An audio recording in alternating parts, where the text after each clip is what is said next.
नमस्ते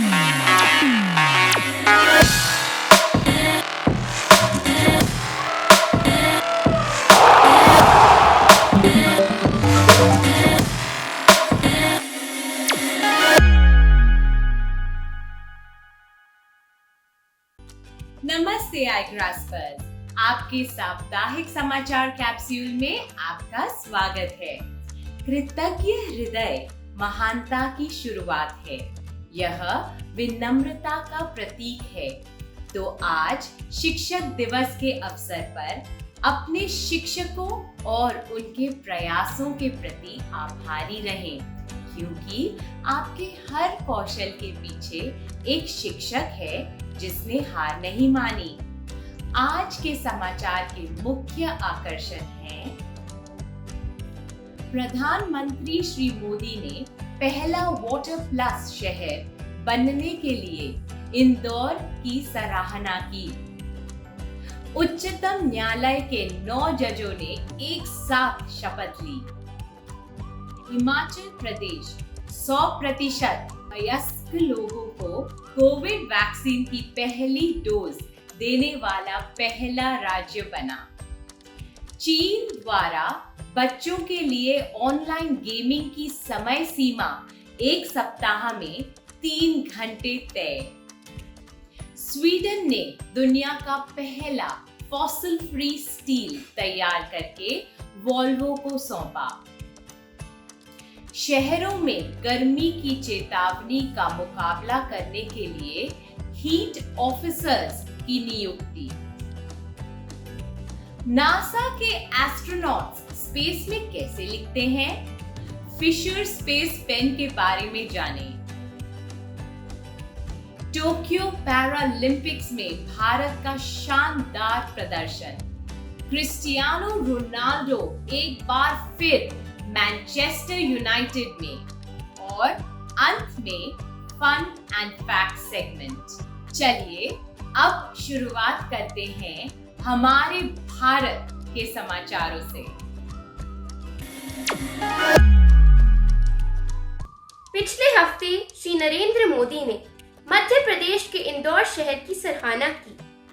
Indore water plus बनने वाला देश का पहला शहर है।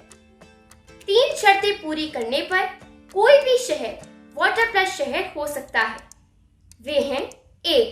वहां का गंदा पानी नदियां नालों में नहीं जाना चाहिए। 2. वहां के सभी टॉयलेट्स साफ सुथरे और सीवेज लाइन से जुड़े होने चाहिए। 3. वहां के सीवेज के 30% पानी को रिसाइकिल करके उसका दोबारा उपयोग किया जाना चाहिए। इंदौर ने ये तीनों मापदंड पूरे किए हैं, इसलिए प्रधानमंत्री वहां के लोगों की तारीफ कर रहे थे। iGraspers, हम सभी को मिलजुल कर अपने शहर को वाटर प्लस बनाने की कोशिश करनी चाहिए। iGraspers, उच्चतम न्यायालय में 9 नए जज हैं। इनमें से 3 महिला जज हैं। इन सब के शपथ समारोह का आयोजन चीफ जस्टिस के कोर्ट रूम के बजाय ऑडिटोरियम में किया जा रहा है। कोविड महामारी के चलते यह कदम उठाया गया है और शपथ समारोह का प्रसारण वेब और टेलीविजन द्वारा किया जा रहा है। इन सभी को हमारी ओर से बधाई। ये सभी ज्ञानी और प्रसिद्ध जज निश्चित रूप से भारत के उच्चतम न्यायालय में देश की कानून व्यवस्था कायम रखेंगे। हिमाचल प्रदेश भारत का पहला ऐसा राज्य बन गया है जहां 100% वयस्क लोगों को कोविड वैक्सीन की पहली डोज दे दी गई है। इस सूचना की पुष्टि 2011 में हुई जनगणना के अनुसार राज्य के लोगों की संख्या से हुई है। पिछले हफ्ते तक राज्य में 54,43,113 लोगों को वैक्सीनेशन की पहली डोज दे दी गई थी। राज्य के स्वास्थ्य मंत्री ने राज्य के प्रयासों की सराहना करते हुए कहा कि सरकार ने महामारी के शुरू होते ही इस संबंध में काम करना शुरू कर दिया था। इस काम के लिए राज्य को कुडोस। चीन में 18 साल से कम के बच्चों के लिए ऑनलाइन वीडियो गेम्स खेलने पर पाबंदी लगाते हुए ये निर्देश जारी किए गए हैं कि वे एक सप्ताह में 3 घंटे से ज़्यादा ये गेम्स नहीं खेलेंगे। देश में माइनर्स केवल फ्राइडेज, वीकेंड्स और पब्लिक हॉलीडेज को रात के 8 से 9 बजे के बीच ये गेम्स खेल पाएंगे। ये पिछले हफ्ते 1 सितंबर से लागू किया गया है और इससे चीन की गेमिंग टेक जायंट्स बहुत अधिक प्रभावित होंगे। पिछले कई महीनों में चीन की सरकार ने बच्चों को इन एडिक्टिव नेचर के गेम से दूर रखने की आवश्यकता पर जोर देते हुए सार्वजनिक रूप से इन गेमिंग कंपनीज की आलोचना की थी। उसके बाद से ये लागू किया गया है। इसके बारे में आपकी क्या राय है आई ग्रास्पर्स? हमें अपने विचार नीचे कमेंट सेक्शन में भेजें। जलवायु परिवर्तन और बढ़ते हुए तापमान में दुनिया के सामने एक नई वास्तविकता आई है। स्वीडन की एक कंपनी ने पहली बार फॉसिल फ्री स्टील तैयार किया है। यह बायोफ्यूल के साथ साथ रिसाइकल स्क्रैप मेटल के प्रयोग से संभव हुआ है। इसकी शुरुआत ऑटोमोबाइल कंपनी वॉल्वो से की गई है। यह कंपनी इस साल के अंत में इस ग्रीन स्टील का उपयोग करके उत्पादन शुरू करेगी। वर्ष 2026 से इस ग्रीन स्टील का उत्पादन पूरी तरह शुरू हो जाएगा। हमें उम्मीद है कि हम दुनिया में ऐसी तरह की नई चीजें देखेंगे और फॉसिल फ्यूल्स पर हमारी निर्भरता कम हो जाएगी। जलवायु परिवर्तन का मुकाबला करने के लिए पूरी दुनिया के शहरों में हीट ऑफिसर्स की नियुक्ति की जा रही है। एथेंस और मियामी जैसे शहरों में इस काम के लिए लोगों की नियुक्ति कर ली गई है। बढ़ते हुए तापमान से प्रभावित लोगों की सहायता करना उनका प्रमुख काम है। जलवायु परिवर्तन के कारण हरिकेन्स, वाइल्ड फायर्स और टोर्नेडोज जैसी आपदाओं पर काफी ध्यान दिया जा रहा है, लेकिन गर्मी की इस लहर से बहुत अधिक लोग प्रभावित हो रहे हैं। इसलिए यह महत्वपूर्ण है कि इस क्षेत्र में चुने गए प्रतिनिधियों की नई पोजीशंस और पोर्टफोलियोज तैयार किए जाएं, ताकि इन शहरों में इस बढ़ते हुए संकट के संबंध में कार्रवाई की जा सके। यदि आपको स्पेस में जाने का मौका मिले तो आपको जीरो ग्रेविटी में लिखने के लिए एक विशेष स्पेस पेन की जरूरत होगी। ये विशेष पेन फिशर कंपनी द्वारा बनाए जाते हैं और इन्हें कोई भी खरीद सकता है। इन पेनों का प्रयोग नासा के हर मिशन में किया जाता है। अभी भी इंटरनेशनल स्पेस स्टेशन में दर्जनों पेन पड़े हैं। वहाँ पेंसिलों का प्रयोग नहीं किया जाता क्योंकि उनका सिक्का खतरनाक होता है। यदि कभी पेंसिल टूट जाए तो उसका सिक्का तैरते हुए न केवल एस्ट्रोनॉट्स के लिए खतरनाक होगा, बल्कि उससे मशीनरी के साथ साथ अन्य सेंसिटिव इलेक्ट्रॉनिक्स को भी नुकसान हो सकता है। तो आपने देखा आई ग्रास्पर्स, स्पेस में यात्रा करते समय पेन जैसी छोटी से छोटी चीज का भी ध्यान रखना पड़ता है।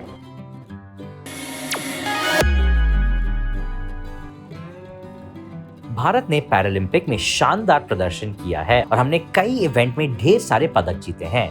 आइए जल्दी से 4 सितंबर तक भारत के पदकों के बारे में जानें। हमने अब तक 3 गोल्ड मेडल जीते हैं। अवनी लेखारा ने महिलाओं की 10 मीटर एयर राइफल इवेंट जीती, मनीष नारवाल ने 50 मीटर पिस्टल इवेंट जीते और सुमित अंतिल ने पुरुषों के जैवलिन थ्रो में पहला स्थान हासिल किया। इसके साथ हमारे 7 सिल्वर मेडल भी हैं। देवेंद्र झझरिया जैवलिन थ्रो में, सिंगराज धाना शूटिंग में, Yogesh Kathuria men's discus throw में, मरियप्पन धंगवालू, निषाद कुमार और Praveen Kumar men's high jump में और आखिर में हमारे 5 ब्रॉन्ज मेडल भी हैं और इनके विजेती हैं अवनी लेखारा, शरद कुमार, सिंगराज धाना, हरविंदर सिंह और सुंदर Singh Gurjar.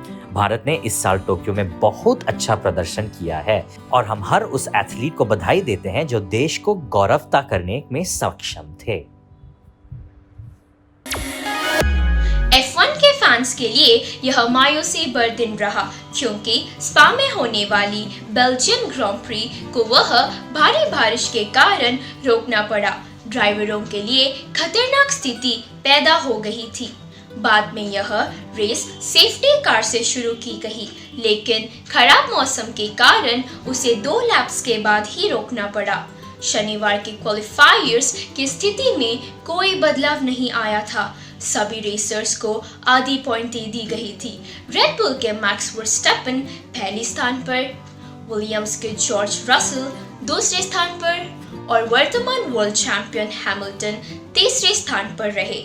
Overall driving standing में वर्स्टैपन हैमिल्टन से केवल 3 पॉइंट पीछे रहे। यह F1 सीजन की कड़ी प्रतियोगिता रही थी। क्रिस्टियानो रोनाल्डो उसी क्लब में वापस जा रहे हैं जिसने उन्हें वह फुटबॉल आइकॉन बनाया जो वो आज है।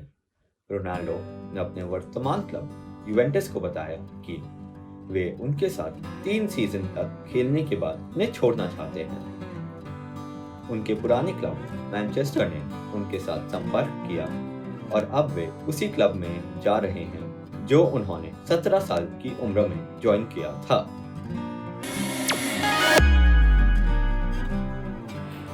फ्रांसिस्का मैराडोनस दक्षिणी अमेरिका की एक देश चाइल्ड के खिलाड़ी है।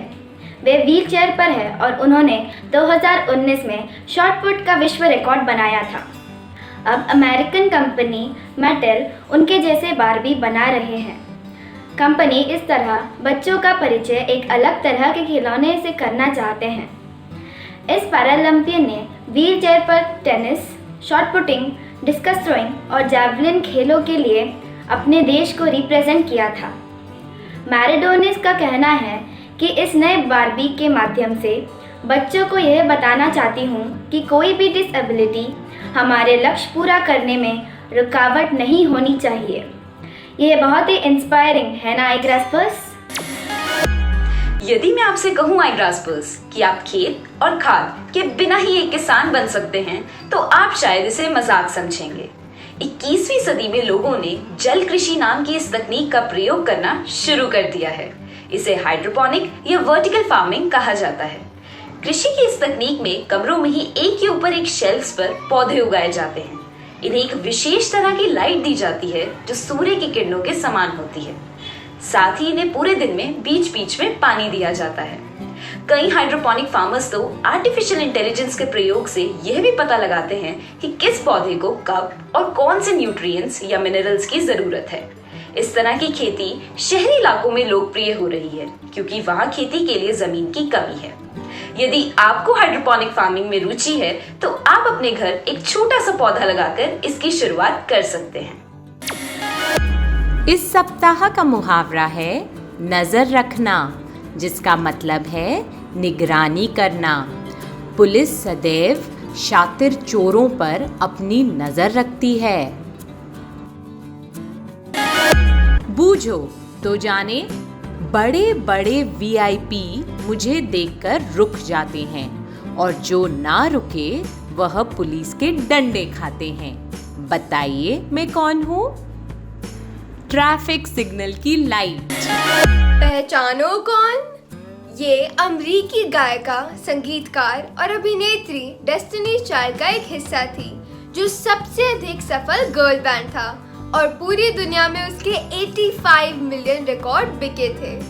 उनका नाम टाइम 2020 की सूची में शामिल उन 100 महिलाओं में था जो पिछली सदी की गायिका रही थी। वे एक ही रात में सबसे ज्यादा ग्रैमी अवार्ड जीतने वाली पहली महिला थी। जी हाँ, बियॉन्से जिजेल नोल्स का स्वागत करिए। क्या आपको मालूम है कि वे महिलाओं के अधिकारों की समर्थक है? क्या आपको मालूम है किसी एस्ट्रोनॉट द्वारा स्पेस में पहली बार खाया गया खाना एप्पल सॉस था? एस्ट्रोनॉट जॉन ग्लेन पृथ्वी को ऑर्बिट करने वाले पहले अमेरिकी थे। उन्हें एक ट्यूब में एप्पल सॉस और पानी में घुलने वाली चीनी की गोलियां और टूथपेस्ट की ट्यूब में प्यूरीड मीट और वेजिटेबल्स दी गई थी। उन्हें अपने मुंह में यह खाना रखकर बस निगलना होता था। Quiz time. जॉन ग्लेन पृथ्वी की परिक्रमा करने वाले पहले अमेरिकी कब बने?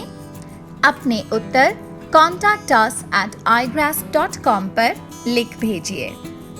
पिछले सप्ताह के प्रश्न का उत्तर 499 से 469 ईसा पूर्व के बीच लड़े गए युद्धों की ग्रीको फारसी श्रृंखला को मुख्य रूप से हेरोडोटस ने अपनी पुस्तक द हिस्ट्रीज में प्रलेखित किया था। भावी युवाओं के लिए भारत के प्रमुख समाचार कैप्सूल आई ग्रास द्वारा आयोजित साप्ताहिक क्विज में सफलतापूर्वक भाग लेने पर Saint Thomas girls school Kolkata की सोमिली सरकार को हार्दिक अभिनंदन। यह हमें आज के समाचार सत्र के अंत में ले आता है।